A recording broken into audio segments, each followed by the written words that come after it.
This is, I know no slight to the other conversations that I've been able to have, here at the Washington Ideas Festival. This is the one I've been most excited for. How many people in the audience, I'm going to say how many, because I'm assuming some of you have seen Ezra's documentary, O.J. Made in America? Okay. All of you guys who are not clapping, you should be ashamed of yourselves.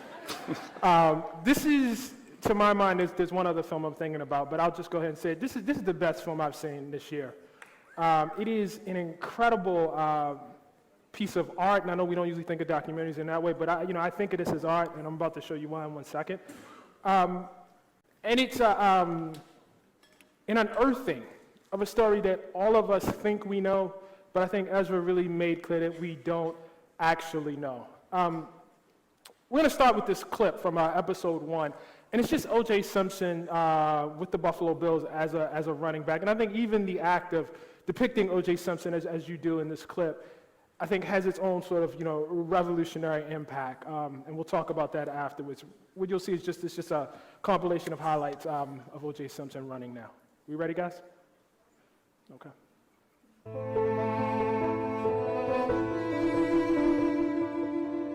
You expect it of yourself. You hear the crowd, but you don't hear it. I mean, you know they're cheering, but that's the way it should be. When I'm in the open, I'm running. This is how it is supposed to be. This is correct. This is the natural state of things. I know whenever I've done it, my feelings have always been, that's nothing.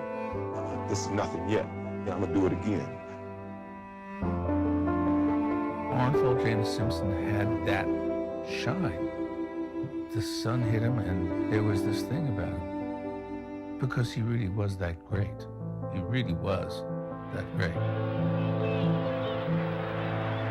Football has been my vehicle to come out of the ghetto, to get everything I've got. I think I have a lot more to offer. There's a lot of things I need as a person. I need that recognition. I think that what is driving O.J. Simpson is that need to be known, that need to be liked, that need to be said, hey, that's O.J. Simpson. When I walk down the street, I want people to know me.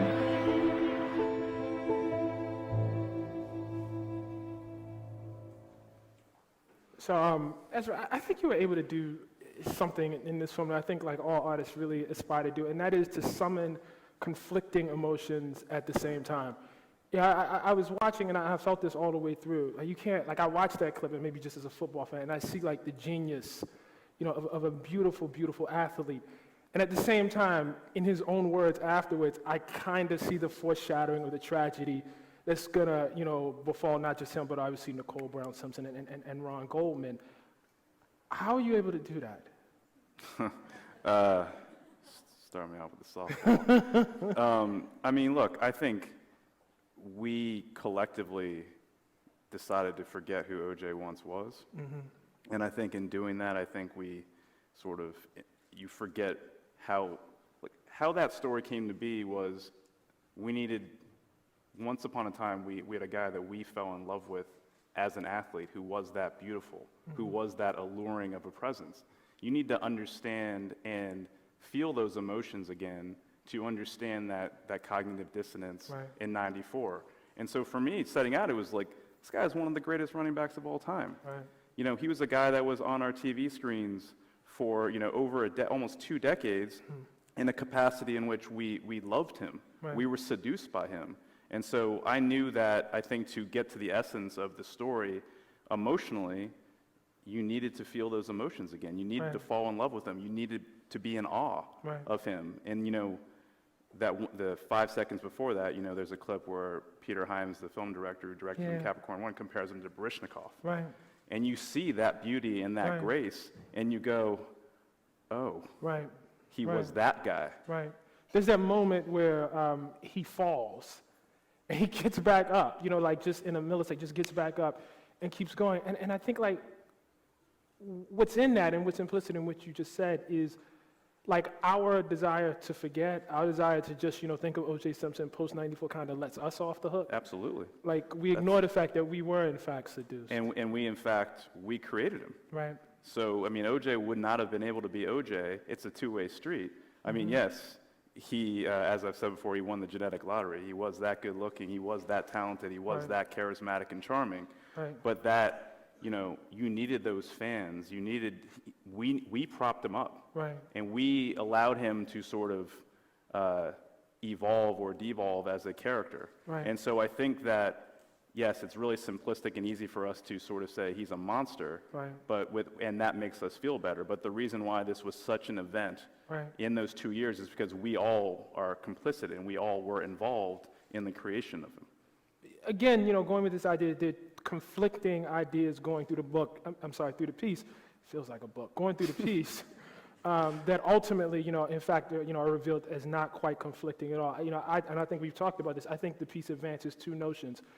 Yes, O.J. Simpson did in fact kill his wife and did kill Ron Goldman, and the jury got it right.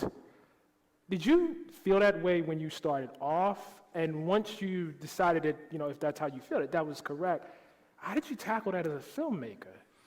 Well, there are certain things I was more interested in explaining than I was I was never interested in the question of his guilt, whether he did or didn't do it. I had my opinions, and I felt that I wanted to examine him as a character to let... How'd you feel going in?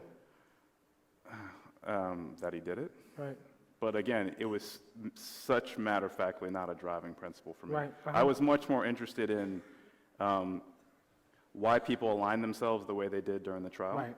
why people responded the way they did after the trial, why 20 some odd years later people are still entrenched in those viewpoints and didn't seem to understand why African Americans would have been celebrating you know, that verdict in a way that it sort of confused me because I didn't think it was that hard to understand.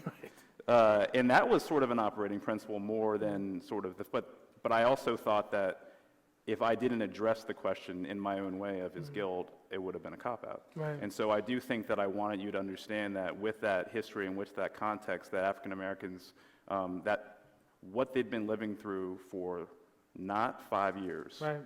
but decades, and going back to when, you know, thousands of people migrated there in the 40s, 50s, and 60s, that there was a sort of a constancy of injustice that you needed to, again, it's the same thing about emotionally engaging with O.J. as a football player. You needed to emotionally engage with that struggle, Right. with those incidences with the police, going back to pre-Watts and Watts, to, as a viewer, feel that pain. So then when you get to the trial, you go, oh, I understand. And then when you actually, during the trial, there's a policeman with a racist past who allegedly plants a glove, then you understand it's not so crazy that people Would think that. and believe that. Right. And it's certainly not crazy then that not only did the jury vote the way they did, but then people reacted the way they did afterwards. Right. And that's what I was trying to do. And that if you absorbed that the way you did, then I guess we did something right. How difficult was it? You know, I think like one of the things you do very, very early in the story in episode 1 is like, you don't start, as you said, you know, you don't start the story of Black LA with Watts, which is people love to start in the 1960s. I think this is like such a traumatic era for us. You take it way, way back, Great Migration. Were you worried about losing your audience? I mean, suddenly you're in the middle of Black History Month special or something. I was worried about getting it done. Right. I was worried about it making sense. Right. I was worried about, but yeah, I mean, I think to your point, the first 20 minutes of the film were the hardest to get right. And even as we had spent months and months and months putting the thing together, that sort of, really the first half hour, the first act, that was something we worked on till the end, because how are you going to frame this story? Where do you start? Are you going back to the beginning of time? Like, what is this about? It's still a story about O.J., but how do you sort of let an audience know it's also about this other narrative? Right. And so that was the hardest thing to get right. How did you deal with the problem? How long did you work on it? Like, how long was it? 2 years. 2 years. How did you deal with the problem of losing the ability to see it? So I think like if you work on something for, you know, a long period of time, eventually like you can get so close to it that you really, you know, doubt your abilities to actually see the thing, you know, in a way that somebody who's coming at it for the first time is going to see it. With something that big, and may I use the word epic, like how did you, you know, deal with that problem? Ignored it, didn't think about it, and frankly dealt with it on a micro level, get from A to B to C to D, Right. and not worry about, am I getting from A to Z? Right. Because it wasn't something I was going to be able to absorb. Right. And in that way, sort of having some framework or structure of splitting it up where I could still deal with part 1 or part 2 and part 3, but I had thought it out architecturally in a way that I knew it all made sense in terms of what was in what. And as long as there were enough things that agreed and complemented one another, I felt I was good on a macro level. But for me, it was because I knew I was doing something that long, Right. which honestly, it's like, you know, it can be, for a viewer, it's a little offensive. Like, oh, I'm going to make a almost 8-hour movie. Watch it. It's going to be good. Sure. You know, But it is. No, but like all you can do is like, so it's like make sure at every point it works. Yeah. Make sure it sort of moves. Right. And that's what I focused on more than anything else. Right. For me, the amazing thing about this, I mean, I'll admit, when I heard about Ezra, I was like, that's way too long for OJ documentary. I know I sat down. So we've heard enough about OJ. Right. Then that's what you think. You think that. But when I sat down to watch, I couldn't get up. I wanted to keep going. And so I think this is a triumph of narrative tension, you know, just speaking as a storyteller. You know, one thing that occurs to me is, as you said, you know, the mission of this film is to sort of, if there was a mission, to make it a little bit more complex for people to understand maybe where black folks were coming from, you know, when they ultimately, you know, celebrated, you know, O.J. Simpson's acquittal. There are two views of this that one could take, and one is that, yes, art has the ability to change people's mind. Maybe after they, you know, view the documentary, people who, you know, were offended by the celebrations might say, oh, I kind of understand it now. And then there's a slightly darker view that says people don't want to understand, that people are entrenched in a certain place because they want to, that in fact, you know, if you wanted to know, it wasn't that hard to know. I mean, we didn't have documentaries like yours, but certainly people made the effort to try to get people to understand. I wonder, you've done, I don't know how many Q&As now, you know, in showings of this film. I wonder how you feel. Like, do you feel like people, you know, are getting that complexity, or are they standing there? I think so. I mean, the sad thing is we then end up still talking about this on racial lines. That's right. But I'd be like, well, there's a lot of white people who say, I never knew all this, or Right. I do understand this. Thank you Right. for illuminating this. I mean, I think there was that objective on that end, but I also think that there is a need for a lot of black folks to sort of check themselves to say, why was I celebrating? Why that? was I celebrating? Why Yeah. was I Right. invested in the trial in that way? Right. Why did I need to Right. believe he was innocent? Because Right. he's not. Right, exactly. You know, and so, and I Exactly. think that when you look at that celebration, you wonder, are people going to be slightly less comfortable Right. engaging with it 20 years later, especially when you see how he spent those 20 years. Right. And I think that was, if not as important, still important for everyone to reckon with, whatever side that they were on. So now that's the flip side of the question for me. Do you still run into black folks and say, nah, he didn't do it, man? Like, is that still? Yeah. And how do you deal with that? I'm not going to swear on the stage, but get out of here, you know. Yeah. I mean, one of the things I think that the film does really, really successfully, weirdly enough, and I don't think this is because I'm black. You know, I thought he did it. You know, he really humanizes Nicole Brown Simpson. I mean, I knew about the spousal abuse. Like, that was not news. But I think have the photos never been seen?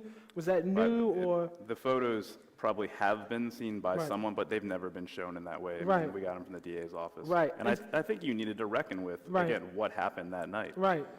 So we get to the abuse photos. You know, I'm not going to say that because some things you guys need to just go ahead and watch.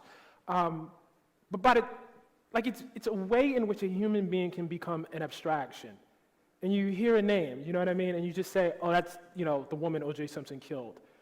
But I think one of the successful things you did with that time is it's like he really took a human life. And you get the two human lives, and you get the whole breadth. I think Nicole Brown Simpson more than Ron Goldman because it was his wife. You get the whole breadth of the human, you know, in a way. And was that like something you really, really thought about going in? Of course, and the challenge with that is, frankly, there's very little archival footage of her that exists. Oh, wow. Okay. But I mean, look, I think there are a lot of things that, and this is where you realize, as much as this is a, you know, huge story about race in America, it's a story about Human everything, beings. and it's about Yeah. a lot of things, Yeah. including sort of masculinity and Right. gender, domestic Right. abuse. And so for me, you know, you need to know that Nicole Right. was 18 years old, Right. just a few months out of high school when she Right. met him Right. and moved in with Right. him, Right. and, you know, didn't have that opportunity to sort of feel her way through the world on her own, and that informs so much of what that story was in terms of his sense of control and his need for control going forward. And yeah, so I tried my best to humanize her, and I'm glad that you felt that way. No, I think it's a huge thing because I think there's a way where you can get caught into archetypes white woman, black man, Othello, like all of these sort of metaphors that people put on the case that ultimately obscure the actual human beings who are in the place at that time. Well, the whole thing is about the symbols that they all became. Right. And like, again, who OJ became symbolically to all these people, and that's one of the great ironies of the story. Right. Why were so many black people investing in this guy? Right. Why was this notion of, oh, this guy was framed by the LAPD considering the choices that he made in his life and where he lived and his cozy relationship with the cops? Right. How did all this stuff how did it become what it did? Right. Let's sort of strip it down to its essence and again, re-engage with who they were as people. You know, one thing I had difficulty with, even in, being, pretty clear, that O.J. Simpson had, murdered, had taken 2 lives, was the inability to give his legal team respect. Like, I thought they deserved, like, within the, parameters of what a trial is. I'm not talking about as moral human beings, but within, the idea of what a trial actually, I thought they were spectacular, man. Oh, yeah. And I felt like there's this desire to write that off, to say, well, they bent the rules, they did this, they did that. Listen, if somebody had my life in their hands, you know what I mean? That's the way the system is actually set up, to act. And I thought like there was it's very hard for people to come to the idea that Johnny Cochran was doing his job, for instance, Absolutely. They were all doing their job. Right. And it doesn't, and there's different planes in which we sort of want to absorb this. In the end, these were defense attorneys, and they were the best defense attorneys money could buy, Right. and they did their job, and they did it spectacularly. And the irony of this is, at least in the case of Johnny Cochran, these are folks who cut their teeth doing, in other words, the struggle which O.J. Simpson wanted no part of was actually what made them perfect people to defend O.J. Simpson. Yeah, and I would have, if Johnny Cochran were around, there is a fundamental question I would like to ask him, because what was he truly engaged by? Did he believe truly that this was a story in the continuum Right. of police abuse and brutality that he Right. had sort of fought against throughout his entire career? Right. Or was this something else? Right. Well, you'll have to answer that yourself. For all of you guys who have not seen the film, you must watch this film. Please do not be scared off by the time. It is tremendous. It is superior. It is, to my mind, the best doc I've seen, and it is the best film I've seen this year. Thank you guys so much. Thank you, Ezra.